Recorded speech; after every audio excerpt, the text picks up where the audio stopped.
Here's a quick night drive from Walking Street back to Rumfo Market. This is purely for family and friends, so my narration is going to be a bunch of gibberish and maybe not the best, most politically correct speech, but fuck it. Who expects that from me? Ooh, careful, girl. Lots of people out tonight for some reason. This is where the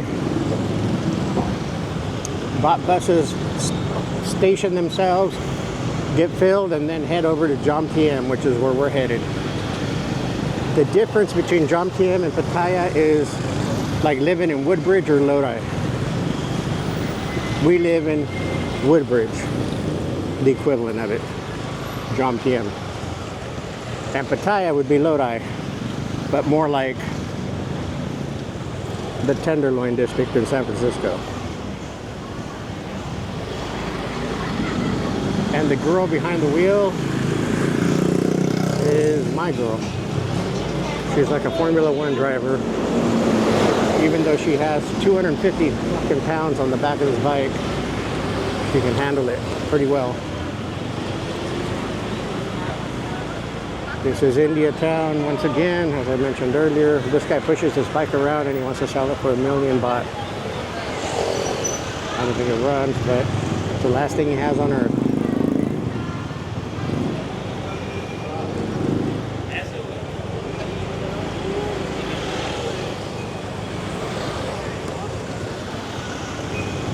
Mickey D's and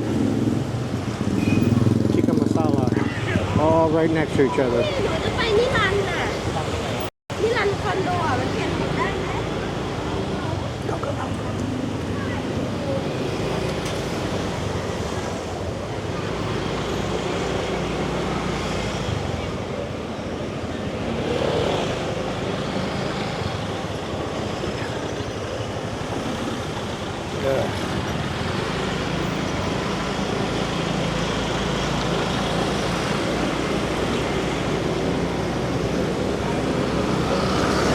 My friends and family back home, I know this seems like complete chaos, but well, I guess it is, but it's, in so many ways it's not that bad.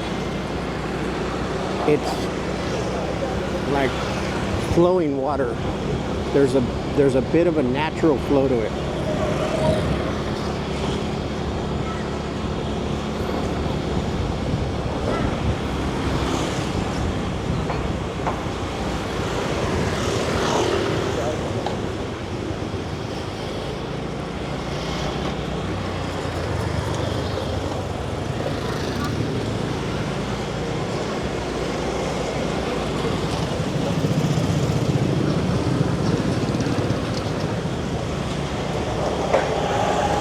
I must say, I do wish that at some point somebody in my family could come out here and visit and join me in this endeavor of bullshit.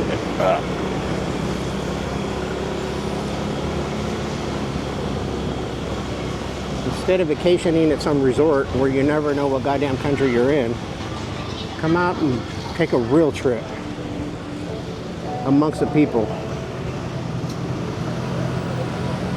where you're amongst the locals. Look at this. These are locals. Every last one of them.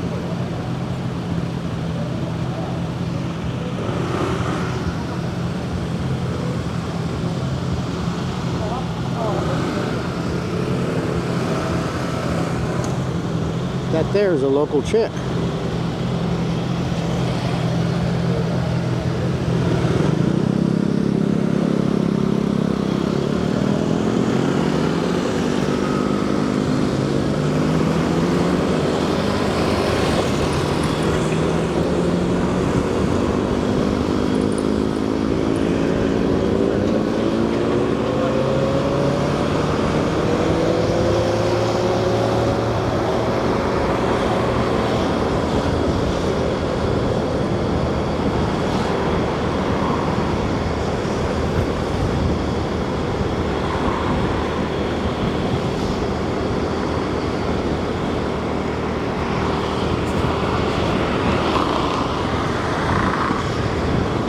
nightclub here. I'm not sure what the hell it is. We stopped there one day to try to go in there and do some sightseeing or some looky-loo.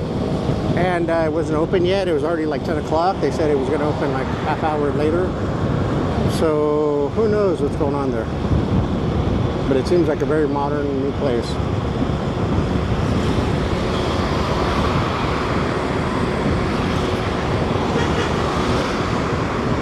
What's up, girl? What's up, girl? If some of the things I'm saying sound vulgar, believe me, it's no big deal. It's only vulgar in our country. A lot of these girls, 90% of them, are looking for company, as are practically 100% of the men. I know that may be shocking or seem vulgar, but it's very different than the United States. When girls are looking for company over there, it's because they're drug addicts or have no other option. I mean, everything's fucked up. Over here, it's no big deal. It's just a profession. It's just like the ladyboy situation. In our country, they want to be women. Here, they understand their men. They're just dressing up and playing women. No problem with that. They aren't fighting to be considered women and earn women's rights. They don't deserve them. They deserve men's rights. And we should all have the same rights, right? So that's a big difference over here. And it seems to work so much better than our system of arguing and fighting over who the fuck is a woman, who's a man. It doesn't matter. But what does matter is when a man tries to take what belongs rightfully to a woman, whether it be a scholarship, a championship, or anything. Or just giving them an ass kicking, which is wrong. Over here, that doesn't happen. And that's the end of my politics. And like I said, this is purely for friends and family.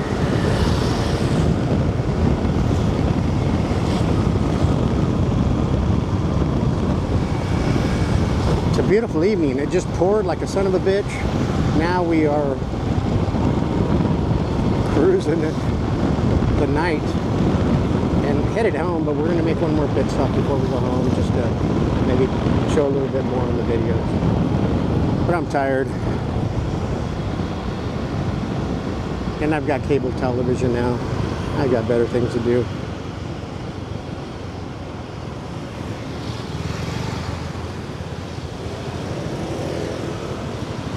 But if you think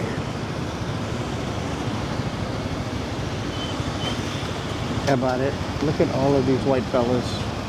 Everybody here. Every man's a white man. They're all Europeans, Arab, Indian, some Americans. Why are they here? Because their money goes so much further.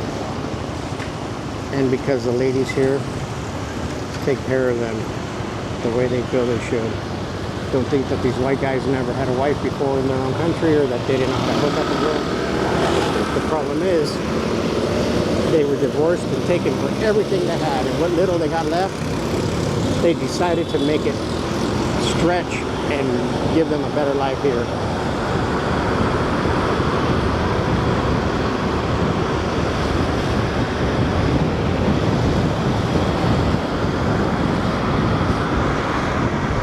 There is Super Town, Rainbow Street. I don't know what else to call it other than, I guess it's Gay Street.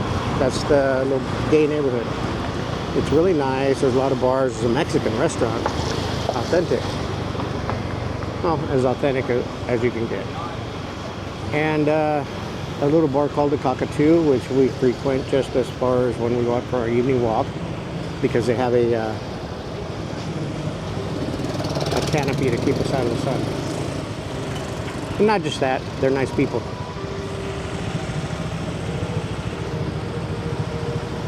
The Green Room Cannabis Club.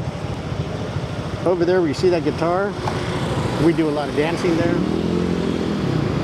It's called the Lone Star Saloon.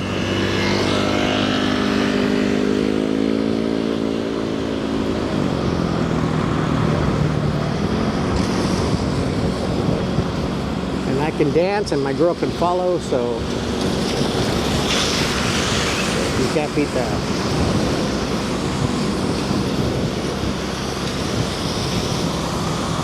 In the far back, you see the Riviera. That's a condominium complex.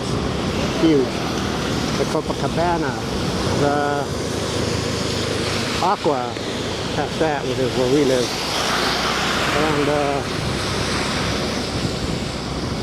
the police station, and some other bullshit. Over here, we've got the Rumfo market. Lots of food, amazing food. Well, for those who are willing to enjoy their life.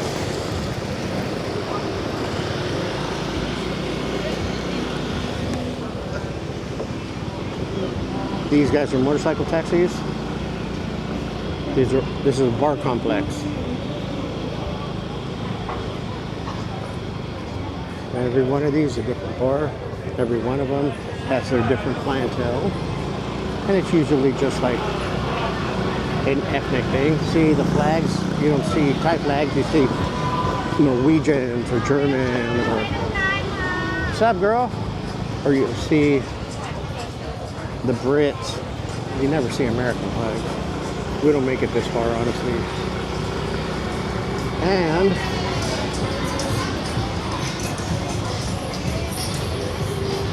we just passed up food, but I was busy showing you the bars.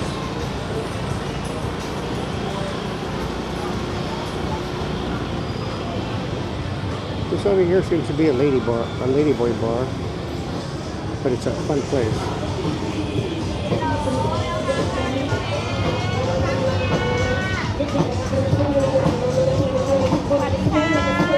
This is Jan's bar.